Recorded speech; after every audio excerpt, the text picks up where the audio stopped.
Parang tulad po ng kwento ng iba, nung elementary po ako, gusto ko talaga ng teacher.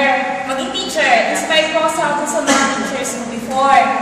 Nung nag-high school po ako, parang nagbago na yung puso. Kasi narinig ko nga po sa mga teachers ko na hindi kayayaman sa magiging teacher, parang mahirap ang trabaho talaga ng guro.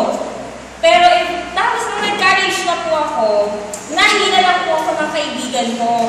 Sabi niya sa akin, tara mag-ganyan tayo mag-education kasi yun yung magandang course na makukuha mo doon sa LSU in Spanish po.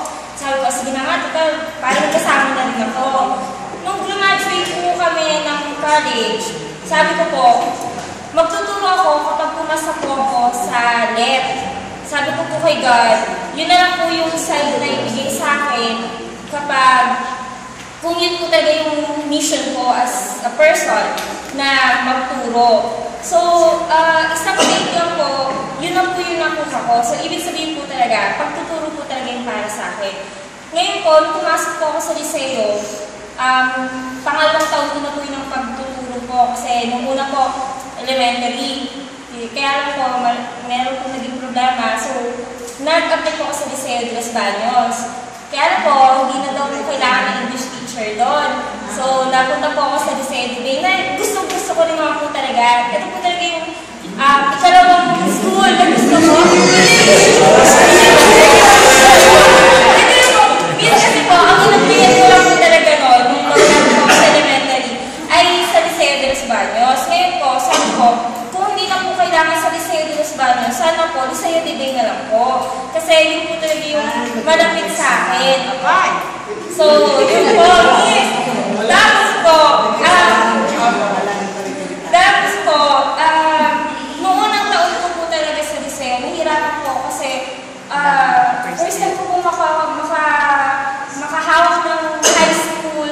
Tapos ang gugulo pa po ng first year. Sobrang nahilito po yung utak ko sa una ko dapat gawin. Tapos meron po ako third year. Tapos ang dami po paperworks na hindi ko po nakasanayan gawin no elementary po yung hahawakan ko. Kasi po dati po, wala akong lesson plan. Yung ginagawa namin, wala akong TOS, wala akong lahat ng gano'n. So, mas madali po dati. Pero po, nung nasa tema ako, ngayon ko po na-realize na, mas madami ako natututunan. Kasi yung friend ko po na taga-public, mas madami pa akong alam sa kanya. Na,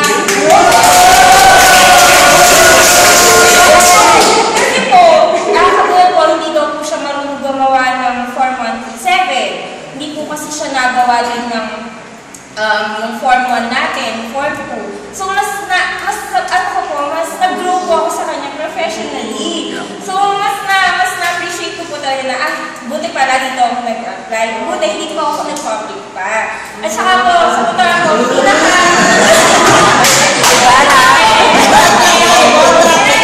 at saka po, yung pinaka-na-appreciate ko talaga po, bukod po sa samahan ng mga teachers dito sa Liceo, yung feedback po sa akin ng mga estudyante ko. So, kahit po, siguro hindi nga po ako yung pinaka-the best.